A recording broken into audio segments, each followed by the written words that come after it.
श्री स्वामी समर्थ. नमस्कार. मी नंदिनी माझ्या यूट्यूब चॅनलवर तुमचं खूप मनापासून स्वागत करत आहे. तुमच्या मनातील सर्व चांगल्या इच्छा स्वामी महाराज पूर्ण करो ही स्वामींच्या चरणी प्रार्थना करते आणि आजच्या नवीन व्हिडिओला सुरुवात करते. तर येत्या 15 नोव्हेंबरला म्हणजे शुक्रवारी आलेली आहे कार्तिक त्रिपुरारी पौर्णिमा. तर पहा, प्रत्येक महिन्यामध्ये पौर्णिमा आणि अमावस्या या तिथी येत असतात, परंतु प्रत्येक पौर्णिमेचं महत्त्व ह्या त्या महिन्यानुसार वेगवेगळं असतं. आपल्या हिंदू धर्मामध्ये पौर्णिमा तिथीला विशेष महत्त्व दिलं जातं, परंतु ही जी कार्तिक पौर्णिमा जी आहे तर हिला अनन्यसाधारण महत्त्व हे दिलं जातं. कार्तिक पौर्णिमेच्या दिवशी दीपदान आणि काही दान जर केलं तर त्याचे पुण्यफळ हे आपल्याला प्राप्त होते. कार्तिक पौर्णिमेच्या दिवशी देव दीपावली किंवा देव दिवाळी म्हणून साजरी केली जाते. धार्मिक मान्यतेनुसार भगवान शिवशंकरांनी या दिवशी त्रिपुरारी नावाचा जो राक्षस आहे तर त्याचा वध केला होता, म्हणून या देव दीपावलीला त्रिपुरारी पौर्णिमा असं म्हणतात. या दिवशी लवकर स्नान केल्याने जीवनामध्ये सुख, शांती, समृद्धी आणि शांती येते. तेच या दिवशी भगवान विष्णूंनी राक्षसांपासून ऋषींचे संरक्षण करण्यासाठी मत्स्य अवतार हा धारण केला होता. हा दिवस शीख लोकांसाठी सुद्धा खूप विशेष महत्त्वाचा मानला जातो. या दिवशी गुरु नानक जयंती ही देखील साजरी केली जाते. हा दिवस अतिशय पवित्र आहे, त्यामुळे या दिवशी आपल्या वास्तुशास्त्रामध्ये सांगितल्याप्रमाणे काही प्रभावी उपाय जर आपण आपल्या घरामध्ये केले तर त्याचे पुण्यफळ हे आपल्याला नक्की प्राप्त होते. तर आजच्या व्हिडिओमध्ये मी तुम्हाला अतिशय प्रभावशाली उपाय सांगणार आहे. तर आपल्याला आंब्यांच्या 11 पानांचा प्रभावी उपाय करायचा आहे. हा आंब्यांचा 11 पानांचा जर उपाय आपण केला तर तुमचा कोणताही शत्रू असू द्या, तो तुमच्या घरी येऊन तुमची माफी मागेल आणि त्या शत्रूचा नायनाट होईल, असा हा अत्यंत प्रभावशाली उपाय आहे. त्याचबरोबर तुमची कितीही कठीणातील कठीण इच्छा असू द्या ती पूर्ण झाल्याशिवाय राहणार नाही.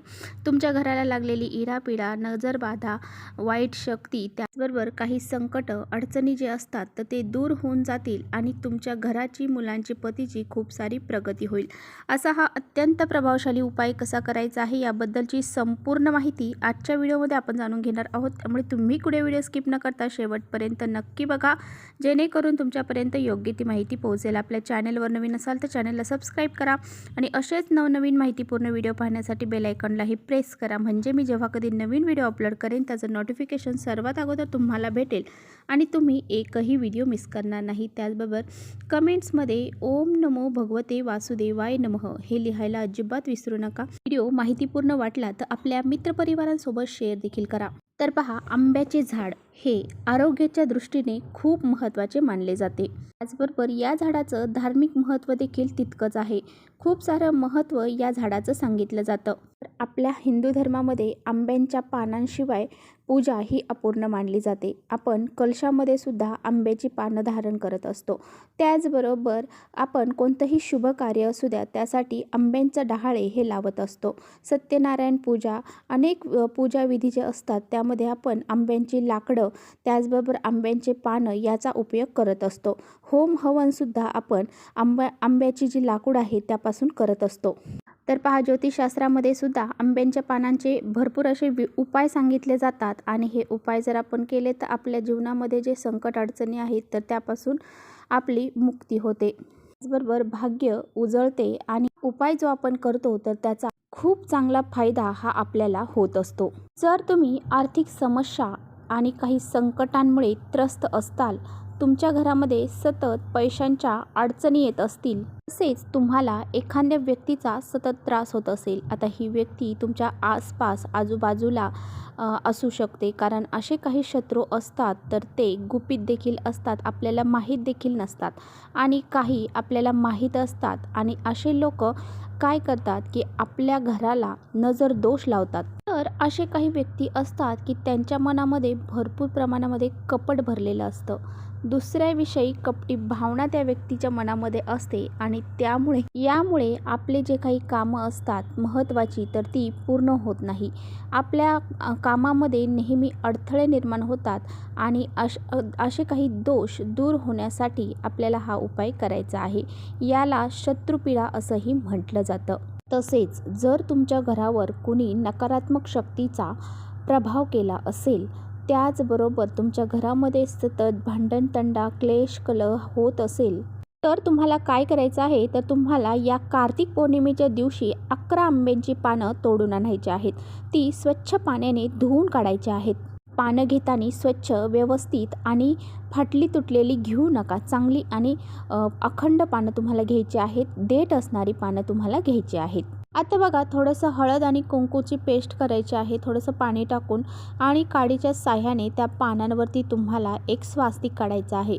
स्वास्तिक हे मांगल्याचं प्रतीक मानलं जातं, त्यामुळे प्रत्येक पानावरती तुम्हाला स्वास्तिक काढायचं आहे. आंब्यांच्या पानावर जर आपण स्वास्तिक काढलं तर घराला लागलेले दोष, नकारात्मकता ही नष्ट होऊन जाते. ह्याच आंब्यांच्या पानांचं तुम्हाला एक तोरण तयार करायचं आहे. ही आंब्याची पानं एका धाग्यामध्ये तुम्हाला बांधायची आहेत आणि हे तोरण तुम्हाला तुमच्या मुख्य दरवाजाची जी काही चौकट आहे तर त्या चौकटीवरती तुम्हाला बांधायचं आहे. आंब्यांचं तोरण जर आपण आपल्या चौकटीवरती लावलं तर आपल्या घरामध्ये जी काही नकारात्मकता आहे ती दूर होऊन जाते आणि घरामध्ये सकारात्मक वातावरण निर्माण होते. घरामध्ये सुख, शांती, समृद्धी निर्माण होते. त्याचबरोबर तुमच्या घरामध्ये जर तुम्हाला आर्थिक समस्यांना सामोरे जावे लागत असेल, पैसा हा तुमच्या घरामध्ये टिकत नसेल, पैसा आला की कोणत्या ना कोणत्या मार्गाने घरातून बाहेर निघून जात असेल, तसेच तुमच्यावरती भरपूर असं कर्ज झालेलं असेल, त्या कर्जातून तुम्हाला लवकरात लवकर मुक्त व्हायचं आहे, म्हणजे ते कर्ज तुमचं लवकरात लवकर फिटावं असं तुम्हाला वाटत असेल, तुम्हाला परत एकदा 11 आंब्यांची पानं घ्यायची आहेत. ती पानं चांगलीच घ्यायची आहेत, स्वच्छ धुवून काढायची आहेत आणि त्यानंतर पानं तुम्हाला एकावर एक ठेवायची आहेत आणि एका पांढऱ्या धाग्यामध्ये बांधायची आहेत. त्यानंतर ही पानं तुम्हाला मध जो असतो ना, त्या मधामध्ये त्याची शेंटे जे आहेत तर ते तुम्हाला बुडवायचे आहेत आणि प्रत्येक पानाला थोडंसं का होईना मध लागेल या पद्धतीने ते बुडवायचे आहेत. आणि त्यानंतर तुम्हाला एक तांब्याचा कलश भरून घ्यायचा आहे. त्याचबरोबर तुमच्याकडे चंदन, भस्म जे असेल तर ते घेऊन आपल्याला जायचं आहे भगवान शिवशंकरांच्या मंदिरात. भगवान शिवशंकरांची जी पिंड आहे तर त्या पिंडीवरती अशोक सुंदरीची जी जागा आहे तर त्या ठिकाणी आपल्याला ही जी पानं आहेत तर ती अर्पण करायची आहेत. जे 1 लोटा जल तुम्ही घेऊन गेलेला आहात तर ते तुम्हाला भगवान शिवशंकरांच्या शिवपिंडीवरती अर्पण करायचं आहे. त्याचबरोबर जे काही चंदन वगैरे घेऊन गेलेलं आहात तर ते सुद्धा आपल्याला भगवान शिवशंकरांना लावायचं आहे आणि अशा पद्धतीने अशोक सुंदरी जी जागा जिथे आहे त्या ठिकाणी तुम्हाला हे 11 पानं जे आहेत तर ते अर्पण करायचे आहेत आणि मनोभावे हात जोडून भगवान शिवशंकर आणि अशोक सुंदरीला प्रार्थना करायची आहे. तुमच्या जीवनामध्ये जे काही दुःख, अडचणी, संकट जे आहेत ते दूर होण्यासाठी प्रार्थना करायची आहे. त्याचबरोबर तुमच्या घरामध्ये सतत भांडणं, क्लेश, कलह, अशांतता असेल तर तुम्हाला काय करायचं आहे, जेव्हा तुम्ही तुमच्या देवघरातील पूजा अर्चा करणार आहात तर त्यावेळेस तुम्हाला एक ग्लास भरून पाणी घ्यायचं आहे. त्यामध्ये तुम्हाला 2 आंब्याची पानं टाकायची आहेत. त्यानंतर तुम्हाला त्या पाण्यामध्ये करंगळी शेजारचं जे बोट आहे, अनामिका, तर ते तुम्हाला त्या पाण्यामध्ये बुडवायचं आहे आणि 1 वेळा तारक मंत्राचा जप तुम्हाला करायचा आहे. तारक मंत्र म्हणून झाल्यानंतर हे पाणी तुम्हाला तुमच्या संपूर्ण घरामध्ये शिंपडायचं आहे. त्याचबरोबर घरातील व्यक्तींवरती सुद्धा शिंपडायचं आहे. हा उपाय केल्याने व्यक्तीच्या जीवनामधील जे रोग आहेत, संकट आहेत, अडचणी आहेत, दोष आहेत, नकारात्मकता आहे ती संपूर्णपणे नष्ट होते. त्याचबरोबर तुम्हाला जर एखाद्या शत्रूचा वारंवार त्रास होत असेल आणि अशा ह्या व्यक्तीमुळे तुमच्या घरामध्ये काही नकारात्मक गोष्टी घडत असतील, तुमची महत्त्वाची कामे पूर्ण होत नसतील, तुमच्या कामामध्ये सतत अडीअडचणी निर्माण होत असतील आणि अशा अडचणी जर तुम्हाला असतील किंवा काही रोग तुम्हाला झालेला असेल तर तुम्हाला काय करायचं आहे, 11 आंब्याची पानं घ्यायची आहेत आणि त्या पानांवरती जय श्रीराम लिहून ही पानांची माळ तयार करायची आहे आणि हे पानं तुम्हाला हनुमानाच्या मंदिरामध्ये जाऊन हनुमानांच्या मूर्तीवरती तुम्हाला घालायचे आहेत. असं केल्याने तुमच्या जीवनातील सर्व शत्रू हे नष्ट होतात आणि तुमच्या जीवनामध्ये कोणत्याही प्रकारची नकारात्मकता, वाईट शक्ती ही उरत नाही. अशा पद्धतीने तुम्हाला हा उपायसुद्धा करायचा आहे. मंगळवारच्या दिवशी तुम्हाला हा उपाय करायचा आहे. त्याचबरोबर तुमच्या जीवनामध्ये कोणतंही काम करायला गेलं तुम्हाला यश प्राप्त होत, तसेच कोणत्याही कामामध्ये तुम्हाला यश प्राप्त होत नाही, तुमची प्रगती होत नाही. प्रत्येक कामामध्ये तुम्हाला अडीअडचणी निर्माण होत असतील तर तुम्हाला काय करायचं आहे, तुम्हाला दररोज आंब्याच्या झाडाला पाणी घालायचं आहे. 1 तांब्याभर पाणी आंब्याच्या झाडाला तुम्हाला रोज घालायचं आहे. तर आंब्याच्या झाडाला तुम्हाला नमस्कार करून तुमच्या मनातील ज्या काही इच्छा आहेत तर त्या तुम्हाला तिथे व्यक्त करायच्या आहेत. अशा गोष्टी केल्यामुळे तुमच्या यशाचे मार्ग खुले होतात आणि तुमचे प्रत्येक गोष्टीमध्ये यश हे प्राप्त होते. अशा पद्धतीने हे काही जे उपाय आहेत आंब्यांच्या पानांचे तर तुम्हाला उद्या शुक्रवारच्या दिवशी त्रिपुरारी पौर्णिमेला करायचे आहेत. तर चला इथेच थांबवते माझा व्हिडिओ आवडला असेल तर नक्की लाईक करा. चॅनलवर नवीन असाल तर चॅनलला सबस्क्राईब करा. परत भेटूया अशाच छानशा व्हिडिओसोबत. तोपर्यंत श्री स्वामी समर्थ.